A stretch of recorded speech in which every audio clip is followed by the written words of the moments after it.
بسم الله الرحمن الرحيم يا أيها المدثر قم فأنذر وربك فكبر وثيابك فطهر والرجز فاهجر ولا تمنن تستكثر ولربك فاصبر. Sepintas lalu, ini merupakan perintah-perintah yang sederhana, namun pada hakikatnya mempunyai tujuan yang jauh, berpengaruh, sangat kuat, dan nyata, yang dapat dirinci sebagai berikut. Tujuan pemberian peringatan agar siapapun yang menyalahi keridhaan Allah di dunia ini diberi peringatan tentang akibatnya yang pedih di kemudian hari, dan yang pasti akan mendatangkan kegelisahan dan ketakutan di dalam hatinya. Tujuan mengagungkan Rabb, agar siapapun yang menyombongkan diri di dunia tidak dibiarkan begitu saja, melainkan kekuatannya akan dipunahkan dan keadaannya dibalik total, sehingga tidak ada kebesaran yang tersisa di dunia selain kebesaran Allah. Tujuan membersihkan pakaian dan meninggalkan perbuatan dosa, agar kebersihan lahir dan batin benar-benar tercapai. Begitu pula dalam membersihkan jiwa dari segala noda dan kotoran bisa mencapai titik kesempurnaan, agar jiwa manusia berada di bawah lindungan rahmat Allah, penjagaan, pemeliharaan, hidayah, dan cahayanya, sehingga dia menjadi sosok paling ideal di tengah masyarakat manusia, mengundang pesona semua hati dan decak kekaguman. Tujuan larangan mengharap yang lebih banyak dari apa yang diberikan, agar seseorang tidak menganggap perbuatan dan usahanya sesuatu yang besar lagi hebat, agar dia senantiasa berbuat dan berbuat, lebih banyak berusaha dan berkorban, lalu melupakannya, bahkan dengan perasaannya di hadapan Allah, dia tidak merasa telah berbuat dan berkorban. Dalam ayat yang terakhir terdapat isyarat tentang gangguan, siksaan, ejekan, dan olok-olok yang bakal dilancarkan orang-orang yang menentang, bahkan mereka berusaha membunuh beliau dan membunuh para sahabat, serta menekan setiap orang yang beriman di sekitar beliau. Allah memerintahkan agar beliau bersabar dalam menghadapi semua itu dengan modal kekuatan dan ketabahan hati, bukan dengan tujuan untuk kepentingan pribadi, tetapi karena keridhaan Allah semata. Allah Maha Besar. Alangkah sederhananya perintah-perintah ini jika dilihat secara sepintas lalu. Alangkah lembut sentuhannya, tetapi betapa besar dan berat pengamalannya. Alangkah besar pengaruh guncangannya terhadap seisi alam dan membiarkan sebagian berbenturan dengan sebagian yang lain. Ayat-ayat ini sendiri mengandung materi-materi dakwah dan tabligh.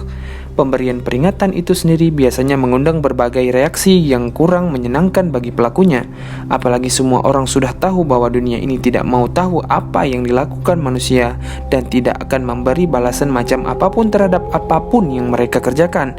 Pemberian peringatan menuntut kedatangan suatu hari di luar hari-hari di dunia, yang pada saat itu akan ada pembalasan. Hari itu adalah hari kiamat atau hari pembalasan. Hal ini mengharuskan adanya suatu kehidupan lain yang berbeda dengan kehidupan yang dijalani manusia di dunia. Semua ayat ini menuntut tauhid yang jelas dari manusia, penyerahan urusan kepada Allah, meninggalkan kesenangan diri sendiri dan keridaan manusia untuk dipasrahkan kepada keridaan Allah. Jadi, hal-hal yang terangkum di sini meliputi tauhid, iman kepada hari akhirat, membersihkan jiwa dengan cara menjauhi kemungkaran dan kekejian yang kadang-kadang mengakibatkan munculnya hal-hal yang kurang menyenangkan, mencari keutamaan, kesempurnaan, perbuatan-perbuatan yang baik, menyerahkan semua urusan kepada Allah. Semua itu dilakukan setelah beriman kepada risalah Muhammad SAW, bernaung di bawah kepemimpinan dan bimbingan beliau yang lurus. Di samping itu, permulaan ayat-ayat ini mengandung seruan yang tinggi sebagai perintah yang ditujukan kepada Nabi SAW agar beliau bangun dari tidur dan melepas selimut, siap untuk berjihad dan berjuang. Hai orang-orang yang berselimut, bangunlah lalu berilah peringatan. Seakan-akan Allah berfirman, sesungguhnya orang yang hidup untuk dirinya bisa hidup tenang dan santai, tetapi engkau yang memangkul beban besar ini, mengapa tidur-tiduran saja? Mengapa engkau santai-santai saja? Mengapa engkau masih terlentang di atas tempat tidur yang nyaman dan tenang-tenang saja?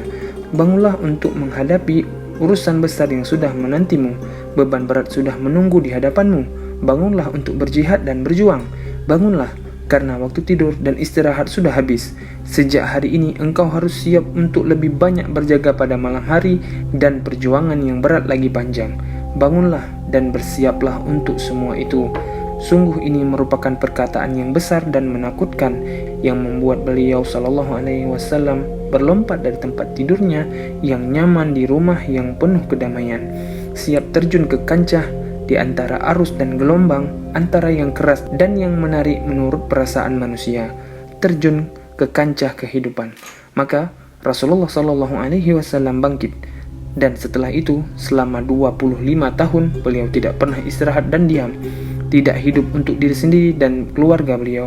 Beliau bangkit dan senantiasa bangkit untuk berdakwah kepada Allah, memangkul beban yang berat di pundaknya, tidak mengeluh dalam melaksanakan beban amanat yang besar di muka bumi ini, memikul beban kehidupan semua manusia, beban akidah, perjuangan, dan jihad. Di berbagai medan, beliau pernah hidup di medan peperangan secara terus-menerus dan berkepanjangan selama itu. Semenjak beliau mendengar seruan yang agung dan mendapatkan beban kewajiban, semoga Allah memberikan balasan kebaikan kepada beliau dan kepada siapapun. Kita bisa membagi masa dakwah Rasulullah SAW menjadi dua periode, yang satu sama lain sangat berbeda, yaitu periode pertama adalah periode Makkah, berjalan kira-kira selama 13 tahun, dan periode Madinah berjalan selama 10 tahun penuh. Setiap periode memiliki tahapan-tahapan tersendiri dengan kekhususannya masing-masing yang berbeda satu sama lain. Hal ini tampak jelas setelah meneliti berbagai unsur yang menyertai dakwah itu selama dua periode secara mendetail.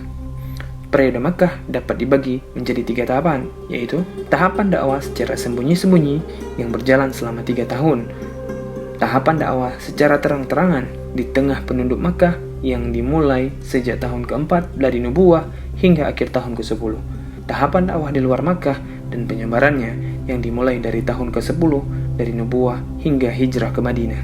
Sedangkan periode Madinah akan dirinci pada tempatnya di bagian yang mendatang. Alhamdulillah, sahabat Lentera Kisah, semoga sebahagian kisah ini menambahkan rasa cinta, rasa rindu kita kepada baginda Rasulullah Muhammad SAW. Dukung channel kami terus, sahabat Lentera Kisah, dengan subscribe, like, share, dan komen. Semoga Allah SWT memudahkan sahabat Lentera Kisah untuk haji dan umroh serta mendapatkan syafaat Rasulullah Muhammad SAW. Amin ya rabbal alamin.